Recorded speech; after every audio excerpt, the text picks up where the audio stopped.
So చూసుకోవచ్చు visuals లో అటు స్టూడెంట్స్ భారీ ఎత్తున కూడా ప్లకార్డ్స్ తోటి భారీ ఎత్తున కూడా ఇక్కడ విద్యాశాఖని ముట్టడికి వస్తున్నారు. డిఎస్సి అభ్యర్థులు ఎవరైతే ఉన్నారో వి వాంట్ జస్టిస్ అంటూ ఏవైతే డిఎస్సి పోస్టులు పెంచాలి, పోస్ట్పోన్ చేయాలి, మాకు చదువుకోవడానికి టైం సరిపోవట్లేదు, ఎందుకు ఈ ప్రభుత్వం ఇట్లా వైఖరిస్తుందని చెప్పేసి కూడా వాళ్ళు ప్రధానంగా వాళ్ళ డిమాండ్స్ చూసుకోవచ్చు మీరు అక్కడ. సో మాట్లాడదాం వాళ్ళతో పాటు కూడా రండి.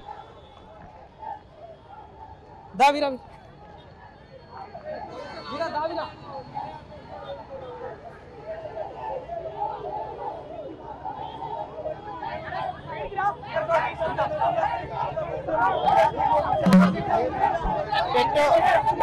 కేసీఆర్ గవర్నమెంట్ కు రేవంత్ రెడ్డి గవర్నమెంట్ కు ఏం చేంజ్ లేదు.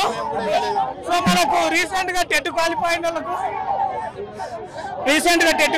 వాళ్ళకు టైం లేదన్న, 20 రోజులే టైం ఉంది. సో అందరి కోసం పోరాడుతున్నాం.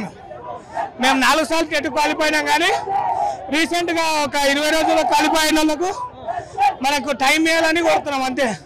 డిఎస్సి వాళ్ళకి పోస్టులు కూడా పోస్టులు పెంచాలి. అవి ఏం సరిపోవనా, 1:50 100 ఉంటే ఎట్లా కొడతాం? ఐఏఎస్ ఆఫీసర్లకు కూడా లేకుంటే అందులోనూ రేవంత్ రెడ్డి గవర్నమెంట్ కు కేసీఆర్ గవర్నమెంట్ కు వ్యత్యాసం ఏం లేదు, అంతే ఉంది. ఇక చూస్తున్నారు పోలీసులు.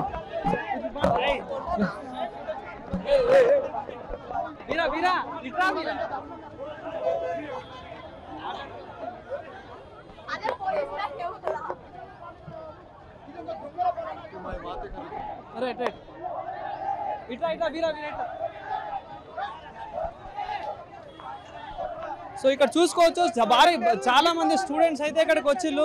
సో ఇక్కడ చూసుకోవచ్చు స్టూడెంట్స్ చాలా మంది రావడం జరిగింది. వాళ్ళని పోలీసు వాళ్ళు ఎక్కడ దొరికితే అక్కడ తీసుకెళ్లి అరెస్ట్ చేస్తున్న పరిస్థితి కూడా విజువల్స్ లో మీరు చూసుకోవచ్చు.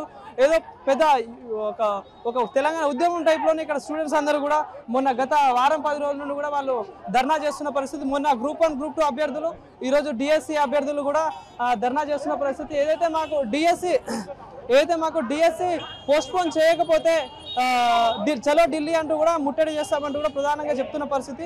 సో విజువల్స్ లో చూసుకోవచ్చు పోలీసు వాళ్ళు పోలీస్ వ్యాన్లలో వచ్చిన వాళ్ళని వచ్చినట్టుగా అరెస్ట్ చేస్తూ పోలీస్ స్టేషన్ కు తరలిస్తున్న పరిస్థితి.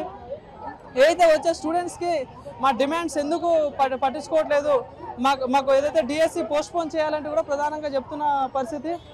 వి వాంట్ జస్టిస్ అంటూ చాలా మంది స్టూడెంట్స్ అటు దగ్గర 100 మంది స్టూడెంట్స్ దాకా ధర్నాకి ఇక్కడ విద్యాశాఖ కార్యాలయానికి ముట్టడిస్తున్న పరిస్థితి చూసుకోవచ్చు విజువల్స్ లో.